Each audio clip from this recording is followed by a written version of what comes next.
That's enough. Come back over here. Hi, and welcome to this Dittmer Knittery video. My name is Bev, and you can find my contact information and other information in the description box below. On my channel, I usually talk about yarn and yarn-related things, knitting and crocheting and fiber arts, and our wonderful Yarny YouTube community. Whether you are a new viewer or a returning viewer, I'm really glad to have you here with me today. Thank you for watching, and I hope you enjoy it. Today, I'm here to say hello and check in because it's been too long, and I miss you. I do hope to resume regular videos soon, but for now, I'm going to try to do a few short ones. Just like I said, some check-ins to say hello and spend a little bit of time with you. I had hoped for and planned for a quiet fall and holiday season. I had some art festivals and they were planned, but they ran into December and just took a bit more time than I had anticipated, and that was absolutely fine. They went well. I enjoyed it, but it was not quiet. And then the wonderful thing happened. I was able to buy a home over my holiday break. I have a holiday break from work. I had planned to make things from yarn, but instead I packed and prepared to move. And then I moved. I still have plenty of boxes to unpack here in the house and in the garage. You know, boxes are my favorite moving accessory. You can never have enough of them, so I have a lot of them left to unpack. I've unpacked quite a lot, but I still have a ways to go. But you know, and it will just take time. And as with all things, you know, it's worth it. It's worth the effort. And I'm here. I'm here. Everything is here. I think the hardest part is in the past. I'll probably come back and mention the move again in a few moments. But first, let's have the actual knitting and crocheting part of the video. And let's see if we can get Maybelline in the frame since she's just sitting up there. Can you sit up here where people can see you? Can you do that for a minute? Say hello, Maybelline. Good girl. Good girl. Yes. Okay. So during December, maybe even part of November, January, February, anytime that I did have, I knitted and crocheted bags to hot water felt. I couldn't get to the hot water felting during that time, so I just kept knitting and crocheting things. So I have about a dozen bags and a hat, one hat. I'm working on another hat, ready to hot water felt. So today, even though I don't have any finished objects to show you, I do have a slideshow of knit and crochet stitches of my works in progress. So I took some close-ups of just the stitch work of these works in progress. They all will be hot water felted. And I think they're lovely before and after the felting process. And I really enjoy working with wool, making these wool stitches. And I hope that you will enjoy seeing them along with me. So here we go. Let's take a look.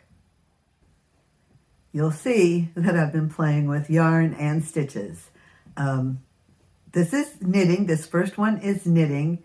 Most of the items are from worsted weight wool, from medium 4 weight wool, which, you know, commonly in the U.S. we call worsted weight wool, but that's not very helpful to people who aren't in the U.S. or not familiar. It's medium weight. This first picture is probably more like a 5 weight, a little heavier than a medium. Next, another knitted piece. This one, again, is a bag, and it's some stockinette knit stitches, and then the sides of the bag will be those garter stitches that you see on the right and the left.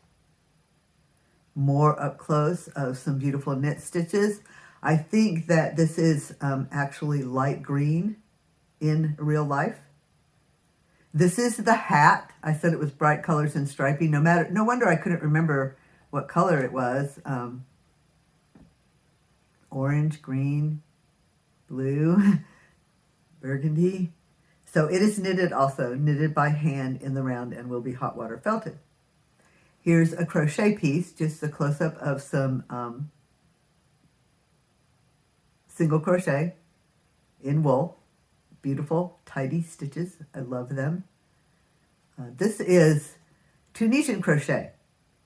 It's fisherman wool, so it is a medium weight yarn, and I just love the texture of this. And I can't even remember what this Tunisian crochet stitch is called. I saw it and I wanted to try it, so I made a bag. This is Tunisian crochet simple stitch, a scrap yarn project. I think it looks really nice. Love the way the colors blend when you use the Tunisian crochet simple stitch. And then another crochet. This is mosaic crochet. And any of you who have watched my podcast for any time know that I went through an obsession with mosaic crochet and Tunisian crochet. And that obsession has not passed by any means. So this is one Tunisian crochet to hot water felt. I'm really looking forward to seeing the effect of what this will look like when it's felted. Another piece. Again, all of these are bags except for the one striped hat that I pointed out. This is, again, mosaic crochet to be hot water felted. And one last one, mosaic crochet cactuses.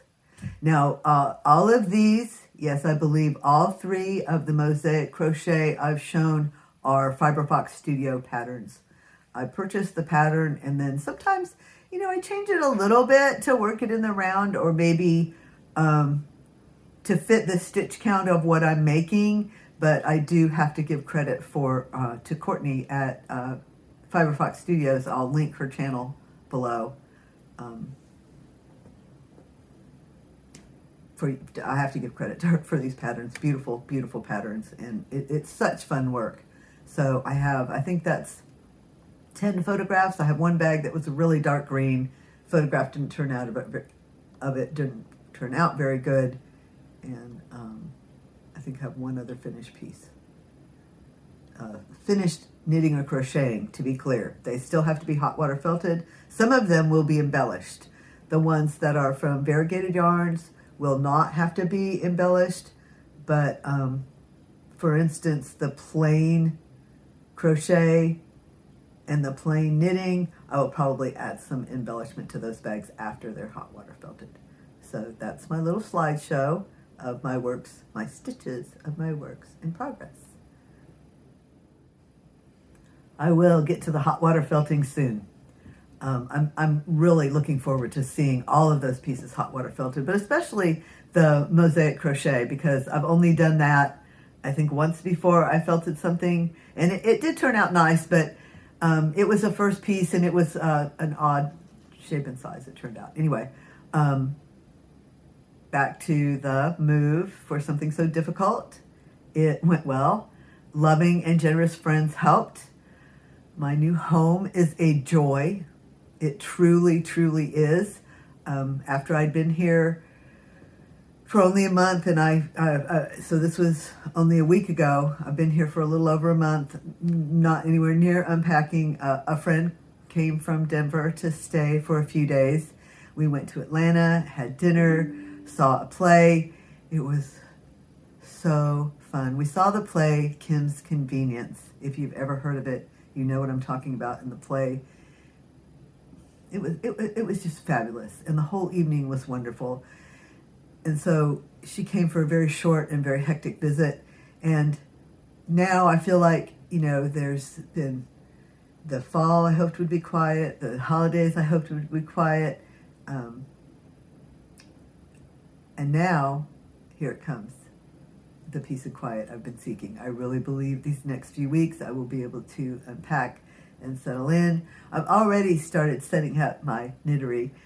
This door you see right here behind me, this is my knittery. This is where I will have all of my yarn and my knitting machine set up. And so the door is closed because it's kind of a mess right now. But I have opened almost all my knittery boxes. I know where things are, and I continue to knit and crochet things when I get tired of unpacking. Let me close with what I consider a few words of wisdom. I don't know if you take them that way.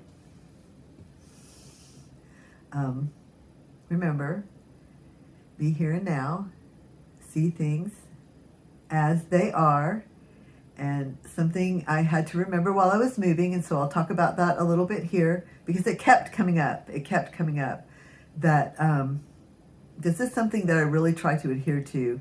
Try really hard not to overdo it. Try not to get so tired that when people ask me how I am, I always answer with, I'm tired. It's my responsibility to take care of myself and not wear myself out and not get to the point that I can't push on because I push too hard. So kind of have this boundary where I just, and that's why it takes me a while like to unpack and to move, is because, you know, I reach a certain point where if I continue to try to work, I'm not going to do good work. So that's it. That's what I want to say, is make 3 points about why I don't and why I believe others should not push themselves past their capacity.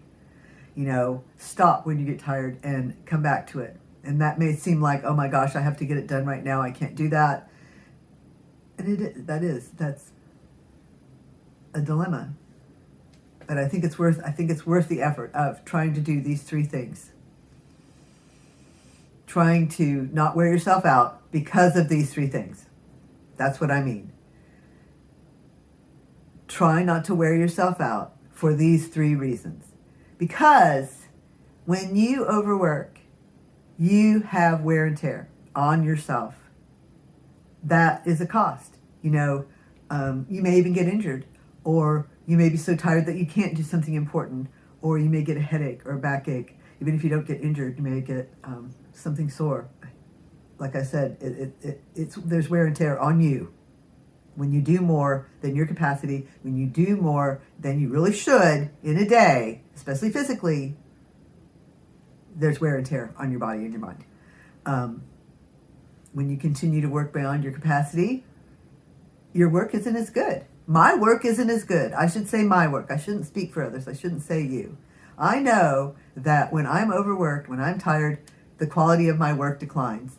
And to the point that there's almost no sense in doing it, because I will have to, if nothing else, review it very closely to the point that I should have put it off and done it later, because I have to go back and review it so closely. So there's a cost there. If I'm overworked, I will not deliver the quality of work that I would normally like to deliver. And this is, I think, to me, the bottom line, the reason that I try not to push myself beyond my capacity. There's a price to pay in recovery.